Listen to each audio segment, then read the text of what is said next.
میں عرض کروں کہ چونکہ بار بار ہم اور آپ سنتے رہتے ہیں کہ امام حسین علیہ السلام نے ہندوستان جانے کی تمنا کی تھی، ہندوستان جانے کی تمنا، اور جو امام نے لیٹر بھیجے تھے جو ہمارے ہندوستان کی کتاب اور ہسٹری میں ہے وہ یہ کہ راج گپت ایک بادشاہ گزرا ہے، اور کہا یہ جاتا کہ جو بادشاہ ایران کا تھا اس کی دو بیٹیاں تھیں، ایک کا نام تھا شہر بانو اور ایک جن کی شادی امام حسین علیہ السلام سے ہوئی، اور ان کی دوسری بہن کی شادی ہندوستان کے راجا سے ہوئی تھی۔ امام نے ایک خط ہندوستان میں بھیجا تھا اپنی مدد کے لیے، وہاں سے راج گپت بادشاہ نے اپنی ایک فوج بھیجی تھی، حسینی برہمن جو آج جانے جاتے ہیں ہماری ہسٹری اور تاریخ کے مطابق، وہاں سے اس نے فوج بھیجی تھی امام حسین علیہ السلام کی مدد کے لیے اس بادشاہ نے، اور جب فوج کربلا پہنچی ہے جب تک امام کی شہادت ہو چکی تھی، ان لوگوں نے اپنی تلواریں نکالی، کہا ہم اپنے ہاتھ سے اپنا گلا کاٹیں گے، اگر ہم پہنچ نہیں پائے تو فائدہ کیا ہے۔ بعد میں یہ مختار کو اطلاع ملی، مختار نے ان کو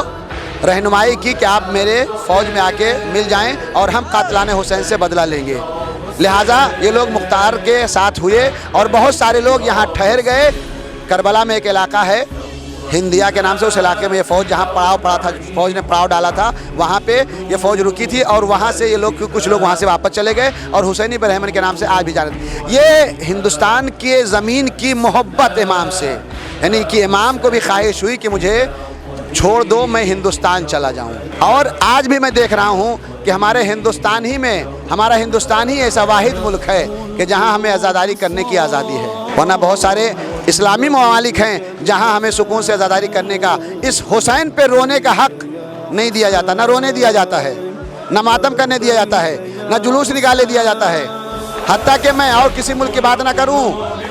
دوسرے ملکوں کی چھوڑیے، ہمارے بغل پڑوسی ملک میں ہے جہاں ہمارے شیعہ ہمیشہ قتل و غارت کا شکار ہوتے ہیں، کبھی جلوس پہ دھماکے ہوتے ہیں، کبھی شیعوں کے گھر میں جا کے قتل کیا جاتا ہے، لیکن ہندوستان ہمارا الحمدللہ جہاں ہر مذہب کے لوگ استقبال کرتے ہیں، حتیٰ کہ پولیس والے بھی ہمارے جلوس کے استقبال میں سبیلے لگاتے ہیں۔ یہ حسین نے اسی وقت بتا دیا تھا کہ اس سرزمین میں اہل بیت کی محبت ہے، اور ہم لوگ اسی خاطر امام نے خواہش کی تھی کربلا آنے کی، ہم سب کربلا آتے ہیں۔